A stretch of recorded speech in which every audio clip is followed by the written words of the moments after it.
کہ حسین کی نگاہیں اس وقت میں یہ ہندوستانیوں کے عشق کو محسوس کر رہی تھی کہ جو نام پر اتنا قربان ہونے کا جذبہ رکھتے ہیں وہ ذات پر کتنا قربان ہونے کا جذبہ رکھتے ہیں۔ میرے امام نے گویا کہ ان کی زبان پہ نام آ گیا، اگر یہ روایت صحیح ہے تو ان کی زبان پہ نام آ جانا ہی ہمارے ہندوستان کی معراج ہے۔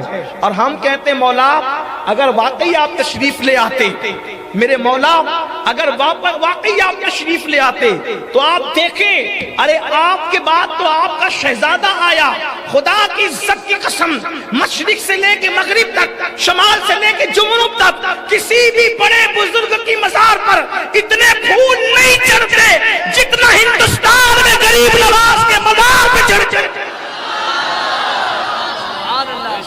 کم و بیش ہر بڑی بارگاہ میں میری حاضری ہوئی ہے، لیکن میں نے کہیں اتنے پھول چڑھتے نہیں دیکھے۔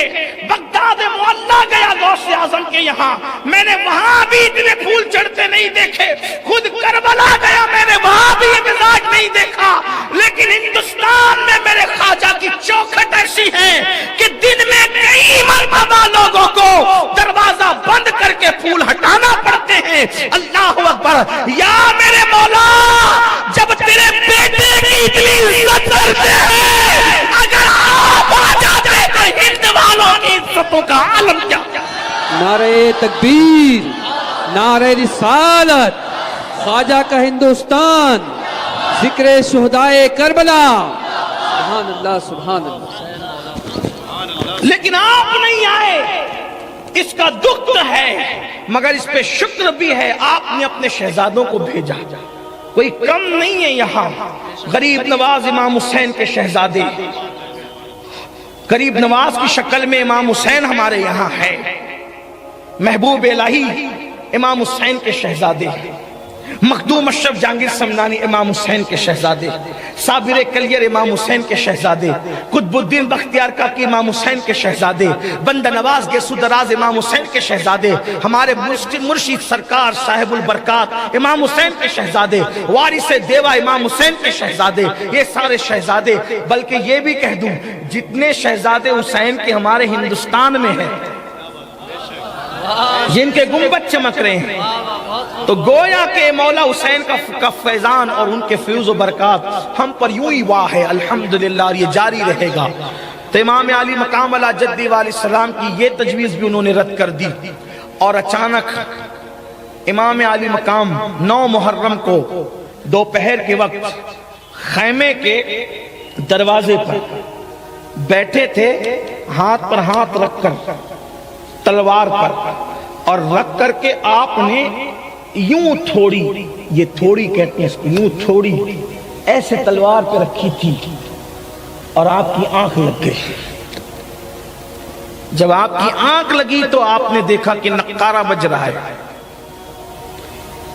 آنکھ کھلی تو پوچھا عباس کیا ہو رہا ہے؟ تو کہا حضور وہ جنگ کا نقارہ بج رہا ہے، وہ جنگ کرنا چاہتے ہیں۔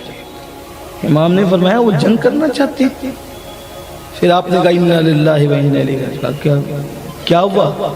سیدہ زینب نے پوچھا، کہا کہ میں نے حضور کو خواب میں دیکھا صلی اللہ علیہ وسلم، نانا جان کو خواب میں دیکھا۔ میں نے کہا دیکھا کتنا ستاری آپ کی امت، آپ کی امت مجھے کتنا ستاری۔ سرکار نے کہا حسین صبر کرو، بس کل کی بات ہے، کل تم ہم سے آ کر مل جاؤ گے۔ سیدہ زینب رو پڑی، بھائی کیا بات ہوئی، یہ کیا بات ہے؟ فرمایا بہن صبر کرو، ابھی تمہیں بہت رونا ہے۔ بالآخر امام نے فرمایا ان سے کہو آج 9 محرم ہے، آج ہم جنگ نہیں کریں گے، اگر ان کو جنگ کرنے کا شوق ہی ہے تو وہ آج کی رات ہمیں دے دے۔ آج کی رات شب عاشور ہے، ہم زندگی کی آخری رات عبادت کر کے گزارنا چاہتے ہیں۔ بہت ہمیں عبادت کرنا، اپنے اللہ کو راضی کرنا ہے، تسبیح، تلاوت، ذکر، اذکار، آنسوؤں کی سوغات جو ہمارے خاندان کا طریقہ وتیرہ ہے، ہمیں ایک رات عبادت کے لیے دے دو۔ وہ ایک رات ان سے عبادت کی مہلت لے لی اور کہا کہ کل دیکھا جائے گا۔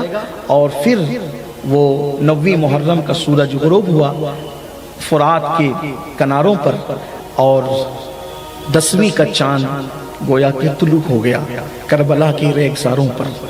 امام نے سارے خیموں کو قریب قریب کر دیا، عشاء کی نماز ہوئی. عشاء کی نماز کے بعد امام نے فرمایا سب سے کہ سب میرے خیمے میں آ جاؤ. ایک بار سب درود شریف پڑھ لیں.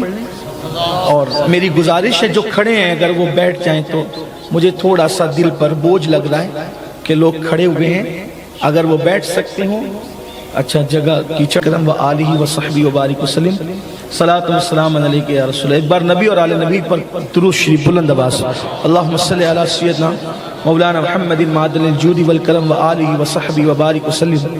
صلاۃ و سلام علیک یا جد الحسن والحسین. امام نے فرمایا سب لوگ میرے خیمے میں آ جاؤ. اب آگے کی بات. اور لوگ برائی میں مبتلا ہوتے ہیں.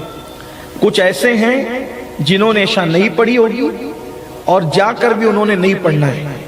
عاشورہ کی فجر بھی انہوں نے بستر پہ ہی گزارنا ہے. یہ بہت افسوسناک بات ہے. آپ کربلا ہر سال سنتے ہیں, بدلتے کیوں نہیں, تبدیل کیوں نہیں کرتے؟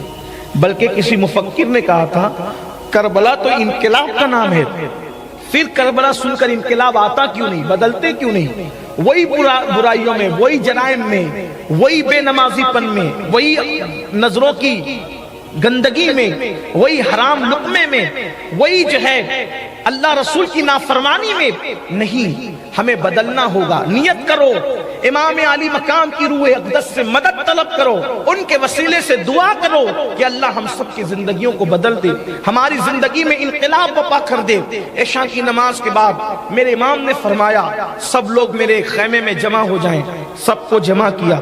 جمع کرنے کے بعد امام نے چراغ گل کر دیا, چراغ بجھا دیا. جب میرے امام نے چراغ بجھا دیا, چراغ بجھانے کے بعد امام نے ایک خطبہ دیا. لوگ خطبے کے وقت چراغ جلاتے ہیں, لوگوں کو جمع کرتے تو چراغ جلاتے ہیں.